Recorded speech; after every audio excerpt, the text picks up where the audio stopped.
Jewellery has been something that it's very intimate to the wearer.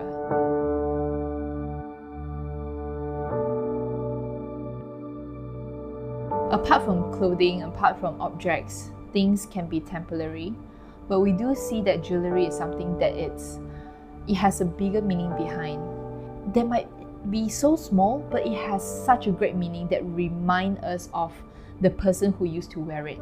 So the name Left and Right is actually initiated by both Fabian and myself.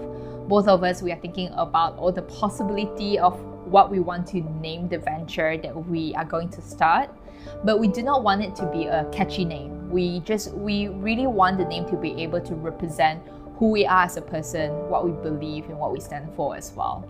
So the name Left and Right is basically the left brain and the right brain. We want the name to be able to represent our responsibility as a mechanical engineering student back then when we started the business. And at night time, that's where we start to do a lot of the creative creation. That's where the right brain or the right side comes in. And not only that, our belief is we can put sensibility into creativity. A lot of things that we find that there's an emotional value in it, or like anything that is beautiful, we do find the scientific or logical explanation behind. So that's where the name Left and Right come from. Everything started from the uni time, definitely. During uni, that's where my personal family background is, financial background is not at the most ideal condition.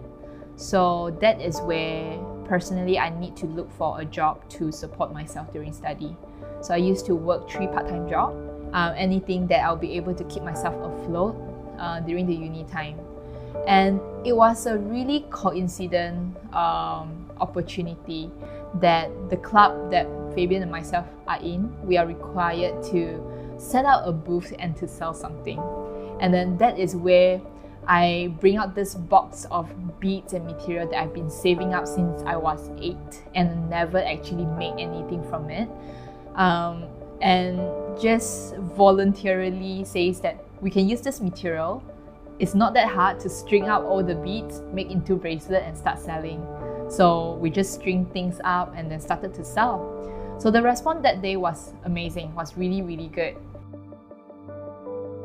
Basically, as a startup itself, we are actually considered quite a small group of people. When we first started, everything has to be done by both of us.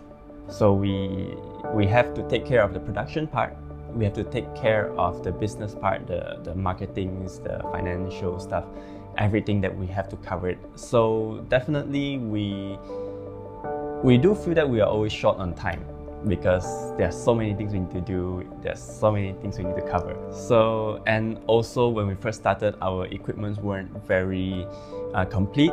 So sometimes some things that can actually be done in an hour, sometimes will take us for 5-6 hours, even a day or 2. My family, I would say it's a different response from my father and my mom's side. So at first, when we made this decision, there's a huge objection from my father's side.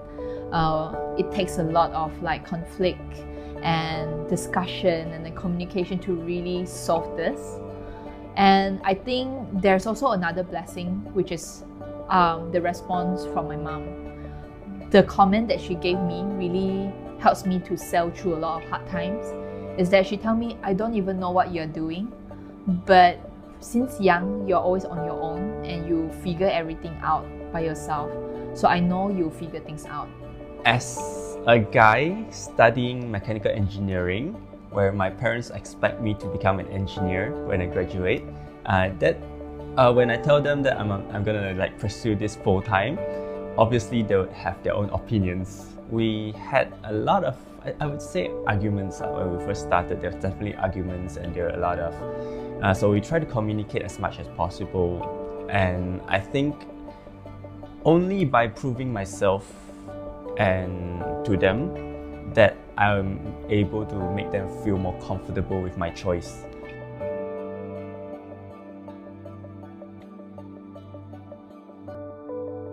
When I took my first step out, and actually did basically this, I actually surprised myself. I actually start to understand myself better. So by erasing all the questions and all the doubts, I get to see my own potential. I get to actually live my own potential. And I gained a lot of confidence from that. So I think taking the first step is one of the most important things that if someone wants to actually try something, the first step is always the most important ones.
It's easy to think about how a journey changes in a person, but it's difficult, it's raw, but it's real to really think about it's us that have to change first so we can really pursue this journey.